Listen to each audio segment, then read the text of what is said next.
Cada tipo de mídia oferece uma diferente perspectiva e um diferente foco no desenvolvimento de uma história. Uma mesma narrativa pode ser explorada de maneiras específicas dependendo da mídia que for escolhida para retratar essa certa narrativa. South Park, por exemplo, é uma obra que sabe utilizar muito bem dessas especificidades de cada mídia. No clássico desenho por temporadas, o foco costuma ser mais episódico, aproveitando para contar histórias únicas a cada oportunidade, sem se preocupar com as repercussões que algum acontecimento desses episódios possa ter em um momento futuro do desenho. É óbvio que existem exceções a essa regra, afinal na temporada 20, o foco em ter uma narrativa que se desenvolveu ao longo de uma sequência de episódios foi o que eles fizeram e acabou sendo um fracasso e bastante problemático, mas tais amarras não foram mantidas para o futuro da série, tanto que nas temporadas seguintes eles acabaram com esse tipo de ideia, ou pelo menos alteraram a execução dessas ideias. Nos filmes, por outro lado, eles aproveitam para explorar aspectos de personagens e da história que não se encaixariam tão bem num formato episódico e que atrapalhariam a possibilidade de trabalhar tanta bobajada em uma única temporada como eles estão acostumados a fazer. E nos jogos eles aproveitam muito bem dos mecanismos que a mídia oferece para trazer ao consumidor piadas de uma comédia surpreendente, inesperada e que engaja ainda mais o jogador na gameplay do jogo em questão, seja nos diálogos ou na exploração ou na repetição de certas ações no jogo. Todos os elementos dos jogos são bem pensados para que cada passo do jogador continue fazendo com que ele se mantenha entretido e engajado com o que acontece na tela.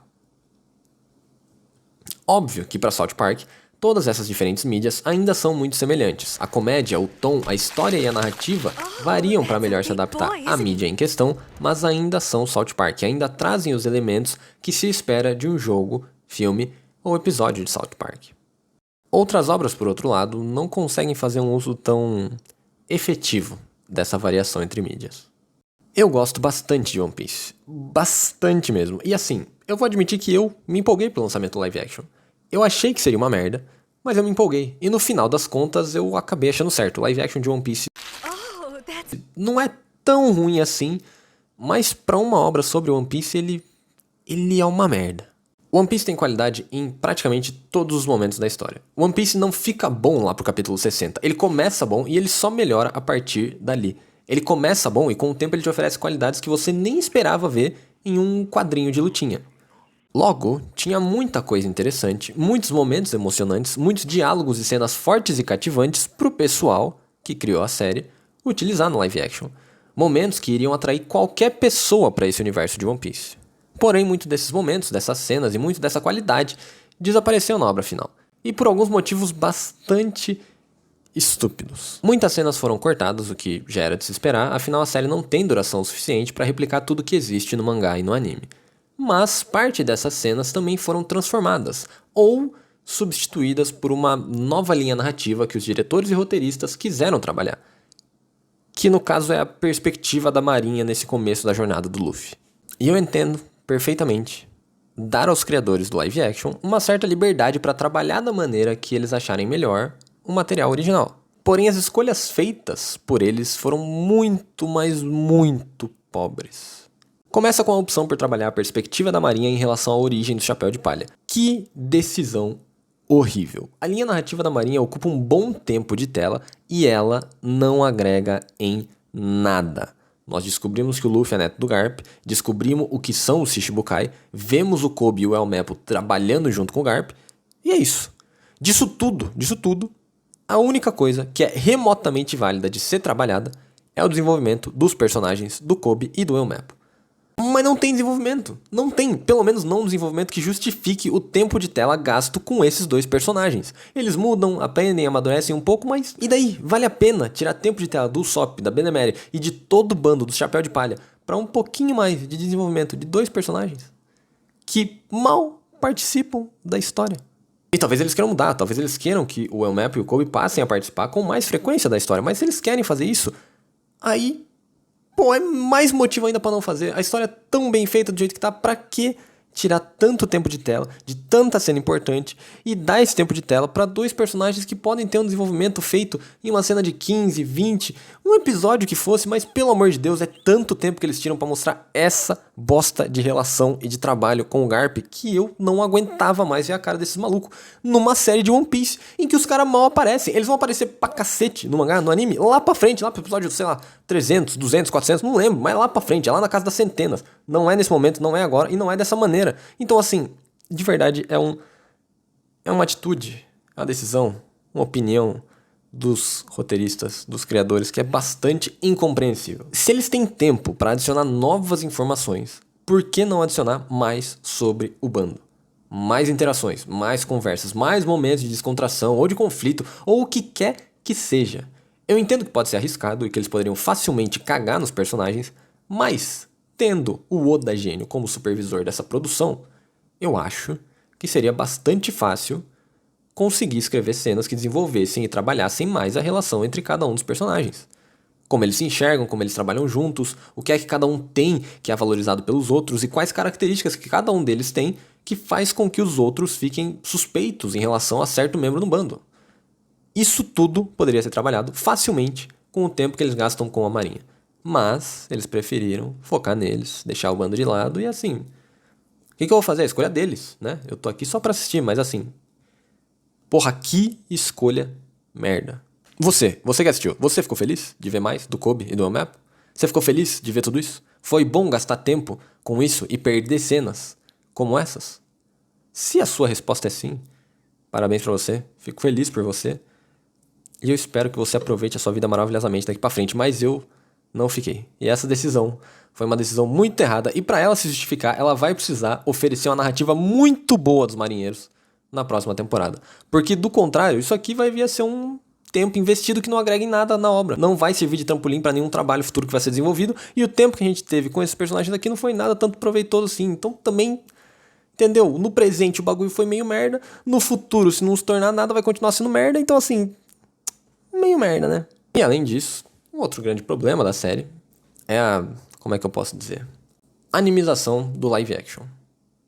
One Piece é um mangá que foi transformado em um anime e, no geral, é uma mídia de desenho. É bonequinho, é cartoon, entendeu? É Disney, é Nickelodeon, é desenho, tá ligado? É coisa do gênero. Então, muito do que aparece nos diálogos, na atuação, nos maneirismos e nas interações dos personagens são o que eu consideraria como exagerado. Os diálogos são exagerados, a atuação é exagerada, os personagens são exagerados, tudo é exagerado. One Piece, por exemplo, tem muitas gritarias, muita besteirada, piadinha esquisita, muita cena nada embasada na realidade. E essas cenas, apesar de funcionarem muito bem na mídia de mangá, na mídia do anime, na mídia de um desenho qualquer, são cenas que fazem com que muitas das pessoas que desgostam de anime, desgostem de anime. Eu ouvi diversas vezes que muitas pessoas não gostam de anime ou de mangá por serem obras exageradas, com muita gritaria, muito exagero nas expressões, muito exagero nos diálogos. Então assim, considerando que o live action iria ser uma adaptação de One Piece, que é uma obra muito exagerada, eu imaginei que eles iriam adaptar o conteúdo, as conversas, as cenas, as piadas, os maneirismos dos personagens. Eu imaginei que nós veríamos uma representação mais realista do Luffy, do Zoro, da Nami e de todo mundo que aparece no live action. Mas o que a série ofereceu foi praticamente uma cópia de tudo que o mangá oferece. Uma cópia do Luffy, uma cópia do Zoro, uma cópia da Nami. Os personagens atuam de maneira exagerada, falam de maneira exagerada, conversam como se eles estivessem num desenho animado. E por mais que isso não me incomode no desenho ou no mangá, essa mesma representação no live action é algo extremamente desconcertante e que eu não consigo gostar, mas nem que eu tente. É simplesmente vergonhoso. E se o objetivo da série era atrair um público novo para One Piece, um público que não gosta dos exageros do anime, um público que tem aversão a mangás e animações, tanto orientais quanto ocidentais, então, assim, a obra falhou completamente. Porque todos os elementos que fazem com que as pessoas desgostem desses tipos de mídia ainda estão presentes no live action. O segundo grande problema são as escolhas de corte. Algumas partes tinham que ser cortadas, obviamente, disso todo mundo sabia, mas quais seriam cortadas é que é a questão. E nisso eles erraram bastante. Algumas das cenas que foram cortadas incluem a Vila reconhecendo o Usopp como um menino fudido e não como um mentiroso que atrasava a vida de todo mundo, que é um momento emocionalmente impactante demais e que torna a despedida dele algo ainda mais difícil de ambos os lados. Uma cena incrível. Eles cortam também a cena do Luffy falando com Arlong sobre o quanto ele é um inútil e um monte de coisa, e sobre o quanto ele não consegue fazer nada sozinho e é por isso que ele precisa do bando dele. Eles cortam a cena do Luffy reconhecendo o esforço do cachorro no final do arco. Eles mudam o fato dos moradores da vila saberem do sacrifício da Nami e transformam isso em algo completamente diferente. Eles mudam a cena de despedida da Bella Mary e transformam a personagem num Zé Ninguém na história. E o mais irritante e incompreensível e prejudicial de todos, eles mudam a despedida do Luffy e do Kobe quando o Luffy vai fugir com o Zoro da ilha onde eles estavam. Vamos lá. No mangá, quando o Luffy vai fugir da ilha junto com o Zoro, os oficiais da marinha aparecem com o Kobe e acusam o Kobe de fazer parte do bando pirata. Afinal, foi ele que chegou com o Luffy na ilha. Ele que passeia com o Luffy pela ilha. E ele é visto tendo uma ótima relação com o Luffy todos os dias naquela ilha. Mas, no momento em que os marinheiros chegam lá e acusam ele de fazer parte do bando do Luffy, o que é que o Luffy faz? Ele esculacha o Kobe. Ele destrói o maluco, ele destrói o cara. E é óbvio que antes que ele pudesse fazer qualquer coisa além disso, o Kobe senta a mão na cara dele. Essa é a despedida deles. O Luffy mostrando astúcia, permitindo que o Kobe siga os seus sonhos, e o Kobe mostrando a evolução dele. Só que isso não acontece no live action. No live action acontece algo um pouco diferente. E talvez você esteja se perguntando, caralho, o que tem de astúcia no que o Luffy fala? Bom, a situação é a seguinte. Estão acusando o Kobe de ser pirata. O Luffy é um pirata. Se o Luffy chega e fala, lembrando que na última vez que eles se viram, eles eram amigos, tudo tranquilo, tudo em paz. Se naquele momento em que eles acusam o Kobe de ser um pirata, o Luffy fala, pô, Kobe, meu amigo, da hora, eu vou bater nos marinheiros pra te libertar, pra você poder entrar pra marinha. Se o Luffy faz isso, a conversa vai se espalhar pra todos os marinheiros que o Kobe é um pirata. Que ele foi ajudado por piratas e que ele ajuda piratas e que ele trabalha com piratas. Agora, o que é que o Luffy faz? O Luffy, naquele momento, faz o Kobe se tornar um aliado da marinha. Por quê? Porque o Kobe senta a mão no pirata, pô. Ele vê os piratas ali que são muito maior que ele, muito mais forte que ele, que estão fugindo, ele vai lá bater nos caras, pô. Praticamente tentando, né, e falhando miseravelmente, impedir os caras de fugir da ilha. Ele faz com que o Kobe atue como um marinheiro simplesmente falando umas palavrinhas. Simplesmente com esse pequeno diálogo, ele faz o Kobe parar de ser alguém que é visto como uma ameaça pra marinha e passar a ser visto como alguém que, pô, é um cara que é valorizado dentro da marinha. Pô, os piratas xingando, esculachando ele lá, o cara com 3 espadas na mão, o outro que, porra, estica, ele foi lá e sentou a mão nos caras, sem medo. E os caras fez o que pra ele? Falaram que ele é um bobão e ele foi lá e sentou a mão nos caras, pra você ver como ele é marinheiro brabo mesmo. Mas no live action acontece algo um pouco diferente, que é o seguinte. No live action, o que acontece é que o Elmepo, filho do Morgan, aparece pra capturar o bando. Ele aponta armas pra eles, mas antes que ele pudesse disparar, o Kobe aparece. O Kobe dá um soco na cara do Elmepo. Depois disso, o Luffy e eles se despedem, com o Luffy falando, somos amigos. Parece vergonhoso. E de fato seria muito vergonhoso se fosse um desenho. Como é live action, fica um pouquinho pior. E assim, de todas as cenas que poderiam ser e que foram alteradas, pra que mexer nessa? Essa cena, no mangá, na primeira vez que ela foi escrita, desenhada e apresentada ao mundo, ela cumpria todos os propósitos necessários e desenvolvia muito bem todos os personagens que faziam parte dela. Mas agora o que acontece é um conflito absurdo com a sequência da história. Como é que o Kobe vai virar um marinheiro no dia seguinte em que ele acabou de socar a cara do filho de um marinheiro que era comandante daquela base ali? E não só socou o cara, não foi, porra, o cara veio tirar uma com a minha cara e eu bati. Não. O cara tava pra prender 2 piratas extremamente perigosos. Que, porra, um tem a fruta, um é um caçador de 3 espadas. Os caras roubaram o mapa da Grand Line e os caras estavam fugindo. O Elmepo ia impedir os caras de fugir, em teoria, né? Porque ele não ia conseguir. Mas ele ia tentar. E o Kobe impede o mano de impedir a fuga dos caras. O Kobe simplesmente salva os piratas, bate no filho do marinheiro e fala, falou rapaziada, tchau meus amigos, até uma próxima vez. Não faz sentido nenhum. É uma cena terrível, não trabalha o caráter dos 2 personagens como o mangá faz e prejudica muito o andamento da história e prejudica muito o caráter e a presença do Kobe na marinha, pô. É um bagulho completamente conflituoso a existência do Kobe dentro do quartel-general da marinha, pô. Não faz sentido nenhum uma porra dessa depois do que eles fazem com a cena de fuga do bando do Luffy. Não faz sentido. É uma merda, e é uma cena que era perfeita no mangá, perfeita no anime, não tinha por que ser alterada, e eles alteraram, não sei por que motivo, porque ficou um lixo. Mas isso ainda não é tudo de ruim que a série tem pra oferecer. Além dessa descaracterização do Luffy e do Kobe, e dessa narrativa mal escrita do caramba em relação à marinha, os roteiristas fizeram alguns outros cortes bem prejudiciais à obra.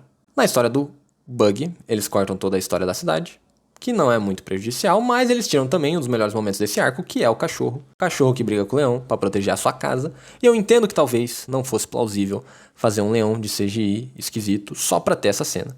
Mas, pô, adaptar-se, faz um cachorro grande, faz um ser humano só, pô, faz o que quer que seja nesse trecho. Mas faça, porque o trecho do Chuchu, nesse arco, é um dos momentos mais valiosos que One Piece tem para oferecer nesse início da obra. E é um momento que mostra como é que a obra vai ser dali pra frente, tá entendendo? Vão existir grandes batalhas, conflitos, momentos épicos, mas muitas vezes a beleza que One Piece tem para oferecer está nos detalhes que vão além dos protagonistas e da narrativa principal. Muitas vezes, os elementos secundários, que às vezes você nem percebe, nem dá tanto peso, que às vezes nem foram destacados com tanta ênfase durante o decorrer da obra, às vezes esses elementos é que demonstram todo aquele peso que One Piece tem para oferecer, todo aquele peso emocional que One Piece tem para oferecer. Mas essa cena foi cortada. Tem uma outra cena que foi alterada também e que faz com que o Usopp acabe sofrendo mais um pouco, que é o trecho dele em Arlong Park. Quando ele foge do Tritão e se esconde para conseguir acertar ele meio que de surpresa, tem um monólogo interno no mangá e no anime. Mas não existe esse monólogo interno. Não existe o Usopp tentando colocar-se em risco para poder ajudar seus colegas. Não existe o Usopp arriscando a vida dele por acreditar que ele não seria merecedor de fazer parte do grupo, parte do bando, se ele fosse o único que não desse tudo de si para ajudar os colegas. A cena do Usopp, da confusão, do medo e da superação que ele sofre nesses poucos segundos desse monólogo interno, depois dele se esconder do Homem-Peixe, que é sensacional e faz maravilhas pro personagem, essa cena foi cortada. No live action não tem nada disso. Ele só se esconde, se faz de morto e depois ele acerta o Homem-Peixe por trás, como um belo de um covarde faria. Inteligente? Talvez. Talvez ser covarde seja mais inteligente. Mas esse não é o personagem que você tem em mãos. O personagem que você tem em mãos é um personagem que é covarde, mas que naquele momento sente que se ele ficar escondidinho, ele ficar de surpresinha, ele ficar de gracinha, ele deixar o cara voltar lá pra bater nos outros, ele estará deixando seus colegas na mão. Nesse momento, ele fala o quê? Ele fala, nem fudendo, mesmo que eu morra, eu prefiro morrer enfrentando esse cara do que deixar ele voltar lá e bater em todo mundo, pra todo mundo pensar, porra, o Usopp levou o cara pra longe pra arregaçar o cara, nós arregaçamos o nosso e ele não arregaçou o dele. E aí, que companheiro de banda é esse? Ele preferia botar a vida em risco. E ele botava a vida em risco. Mas no live action, não. Porque qual a necessidade, né? Qual a necessidade de você mostrar o personagem mais cagão de todos eles se levantando e se botando em risco pra derrotar o maluco? Realmente eu acho que não precisa, né? A obra fica melhor por você cortar essa cena pra não acrescentar nada no lugar, inclusive. Não é por falta de tempo, não é por falta de nada. É simplesmente cortar por cortar. Tá bom, tá bom. E por fim, o pior dos piores, o trecho que mais me entristece e emputece em toda essa adaptação é a adaptação da Belemere. Na obra original, ela tem simplesmente uma das melhores cenas de One Piece. Ela tem pouquíssimas páginas de trabalho, pouquíssimos minutos no anime, e mesmo assim é a minha personagem preferida de todos os personagens de toda a obra de One Piece. A Belemere é sensacional. Na obra original, ela tem uma cena, uma sequência de atitudes que demonstram força, demonstram astúcia, demonstram engenhosidade e demonstram um amor imenso que ela tem pelas filhas. É um absurdo de cena. E no live action, toda essa maravilha, toda essa cena espetacular é substituída apenas por eu vou proteger as minhas filhas. E só. É feita da mesma maneira, não é atuada da mesma maneira, e não representa as mesmas características que a cena anterior representava, que a cena original representava. E não tinha motivo pra alterar essa cena, era só fazer do mesmo jeito que faz. Mas eles mudam. Por quê? Eu não faço a menor ideia. Mas eles mudam. No anime, a atitude dela é o que estabelece o caráter que a gente vai ver na Nami em vários arcos a seguir. Estabelece essa atitude maluca que ela tem de sempre acreditar no Luffy e sempre falar isso na cara dos inimigos que estão prestes a matar ela. Vocês lembram? Vocês lembram dessa cena aqui? Dessa cena em que tá... Eu esqueci o nome da mulher dinossauro. Com a Nami na mão. E falando, caralho, se você falar que esse maluco vai ser o rei dos piratas, eu vou arregaçar com você. E ela fala, ele vai ser? Vocês lembram dessa cena? Por acaso essa cena parece com alguma outra cena? Porque pra mim parece. Porque pra mim, essa cena aqui se assemelha muito a essa cena aqui. Você entende a relação que existe entre uma cena e outra? Você entende a relação que existe entre aquela primeira e única aparição da Belemere e tudo que a Nami vem fazer dali pra frente? Você entende o quão importante é aquela atitude da Belemere, da maneira como ela é feita, pro personagem da Nami, no decorrer do anime e do mangá? Só que no live action, essa cena de extrema importância é alterada. E eu não tô nem dizendo que a cena do live action é ruim. Ela não é ruim, isoladamente. Mas se você compara ela com o que ela era no mangá ou no anime, ela se torna completamente ofuscada. Ela fica parecendo um pedaço de merda. Ela fica terrível, terrível. Porque ela não bate nos mesmos pontos da mesma maneira que a cena do anime e do mangá consegue. Por fim, o live action de One Piece cumpre o seu propósito, Ele apresenta a obra para novos públicos e traz uma perspectiva diferente, digamos assim, para quem já conhece. E apesar de atingir públicos diferentes, a série continua sendo uma obra muito inferior para qualquer pessoa que vá consumir One Piece. Veja bem, se você não lê mangá por ser estático e não gosta de leitura, então vai pro anime. Se você não vai ver o anime porque tem legenda, veja dublado. Se você não vai ver dublado porque tem muito episódio, então beleza, vai ver a série. Mas a experiência que você vai ter com a série, apesar de ser um tempo mais curto e reduzido, também reduz muito o aproveitamento, a diversão e a alegria e toda a emoção que você vai sentir consumindo One Piece. Não tô dizendo que você tá errado, jamais. Se você só consegue ver a série, é a única coisa que dá pra você, é a única coisa que você consegue digerir, que legal, eu fico feliz que você consegue aproveitar One Piece. Você não é menos fã que ninguém por só ver o live action. Jamais diria isso. Isso é coisa de maluco. Mas eu não gosto do live action. E se você puder, e se você conseguir digerir o mangá ou o anime, por favor, consuma uma dessas obras. Porque você vai ver o quão diet é o One Piece que é apresentado no live action. Obrigado pela atenção, até outro dia. Se você gostou, se inscreve aí, comenta o que você achou da série. Eu agradeço muito e até já.